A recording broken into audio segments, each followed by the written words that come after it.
అప్పు అయితే యామినికి వార్నింగ్ ఇస్తూ ఉంటుందన్నమాట.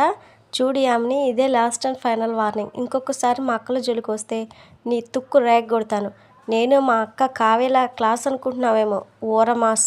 మా అక్క జోలికి వచ్చినా వాళ్ళకి ఏదైనా అపాయం తలపెట్టాలని చూసినా నిన్ను నిలువున చీరేస్తాను, గుర్తుపెట్టుకో అని చెప్పేసి అప్పు అనగానే ఇక వెంటనే యామిని అయితే పెద్దగా నవ్వుతుంది అనమాట.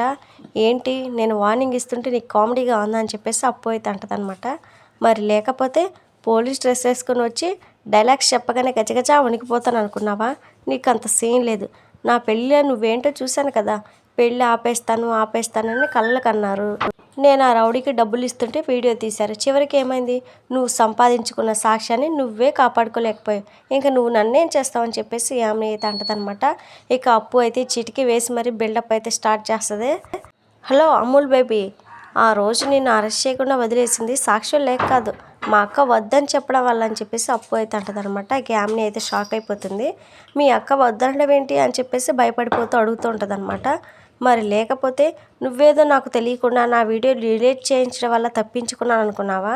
ఎలాగో పెళ్ళి ఆగిపోయింది కదా, ఇంకా అరెస్ట్ చేయడం దేనికి అని మా కావ్య అక్క చెప్తే అప్పుడు నిన్ను క్షమాభిక్ష కింద విడిచిపెట్టాను. నేను నీకు మరీ అంత అమాయకురాల్లా కనిపిస్తున్నానా?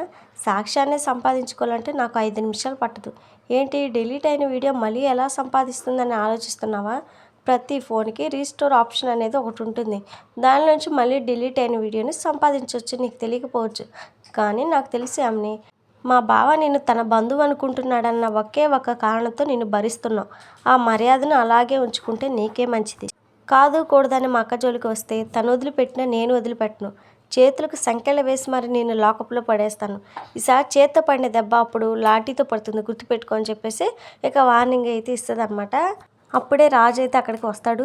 ఏంటి ఏంటి అప్పు ఇక్కడ ఉన్నావు అని చెప్పేసాను. కానీ అబ్బే ఏం లేదు బావా, క్రిమినల్స్ ఇక్కడే ఉన్నారని వచ్చాను. దారిలో యామిని గారు కనిపించి అరెస్ట్ ఎలా చేస్తారు, నేరస్తుల్ని ఎలా ట్రీట్ చేస్తారని చెప్పేసి అడిగితే చెప్తున్నా బావా అంతే అని చెప్పేసి కవర్ చేస్తాడనమాట.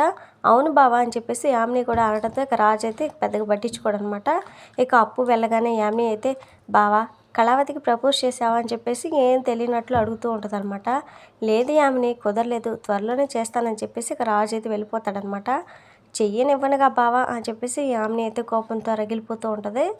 ఇక వెంటనే యామిని కావ్యకైతే ఫోన్ చేసి నీ చెల్లెల్ని పంపించి వార్నింగ్ ఇప్పించడం తప్ప నీకు ఇంకే రాదా అని చెప్పేసి వెటకారంగా మాట్లాడుతూ ఉంటుంది అనమాట. ఇక అప్పుడే అప్పు అయితే యామిని దగ్గరికి వెళ్ళి కావ్యకైతే తెలుస్తుంది అనమాట. అప్పు చేసింది కరెక్టే అని చెప్పేసి అందరూ అయితే అంటారు ఇంట్లో వాళ్ళు. కానీ కావ్య మాత్రం మనం జాగ్రత్తగా ఉండాలి, ఆయనకి నిజం తెలిస్తే మనం చేసే ప్రయత్నాలన్నీ వృధా అవుతాయి అని చెప్పాక అక్కడి నుంచి అయితే వెళ్ళిపోద్ది అనమాట. ఇక వెంటనే ఇందిరాదేవి అయితే అప్పుని నువ్వు నా మనవరాలను అనిపించుకున్నావు అప్పు అని చెప్పేసి యామినికి వార్నింగ్ ఇచ్చినందుకు అప్పుని అయితే పొగుడుతూ ఉంటుంది అనమాట. ఇక తర్వాత యామిని అయితే Swaraj company board of director అయిన సిద్ధార్థని అయితే రహస్యంగా కలిసి నా గురించి మీకు తెలియకపోవచ్చు, కానీ మీ గురించి నాకు బాగా తెలుసు. మీరు స్వరాజ్ కంపెనీకి సంబంధించిన షేర్స్లో 40% షేర్ హోల్డర్ కాబట్టి ఆ కంపెనీ పవర్స్ మీ గుప్పిట్లో పెట్టుకోవడానికి రాజు ఉన్న సమయంలో చాలా ప్రయత్నాలు చేశారని కూడా నాకు తెలుసు. ఇప్పుడు అవకాశం వచ్చింది. కంపెనీ బాస్ కావే కాబట్టి తన మైనస్లో మిగిలిపోయిన బోర్డు మెంబర్స్ దగ్గర పెట్టి మీరు బెస్ట్ అనే ఒపీనియన్ కల్పించండి, అప్పుడు మీరే బాస్ అవ్వచ్చు అని చెప్పేసి సలహా అయితే ఇస్తూ ఉంటుందన్నమాట. ఇక అతనైతే థ్యాంక్ యూ మంచి ఐడియా ఇచ్చారు, రేపు బోర్డు మీటింగ్ పెడతానని చెప్పేసి ఇక వెళ్ళిపోతాడనమాట. ఇక రాజు అయితే రేపే కళావతికి ప్రపోజ్ చేయాలని చెప్పేసి అనుకుంటాడు. ఇక వెంటనే కావ్యకైతే ఫోన్ చేసి రేపు ఇంట్లోనే ఉంటుందా లేదా అనే క్లారిటీ కోసం కొంటెగా అడుగుతూ ఉంటాడనమాట. ఇక అప్కమింగ్లో కావ్య దగ్గరికి వెళ్ళి రాజు అయితే ప్రపోజ్ చేసే టైంకి సిద్ధార్థ్ అయితే బోర్డు మీటింగ్ ఉందని చెప్పేసి కావ్యకి అయితే చెప్తారనమాట.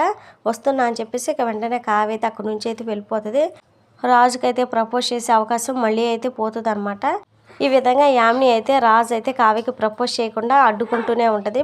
మరి నెక్స్ట్ ఏం జరగబోతుంది ఏంటి అనేది తెలుసుకోవాలనుకుంటే వెంటనే మన ఛానల్ని సబ్స్క్రైబ్ చేసి సపోర్ట్ చేయండి. Thank you friends.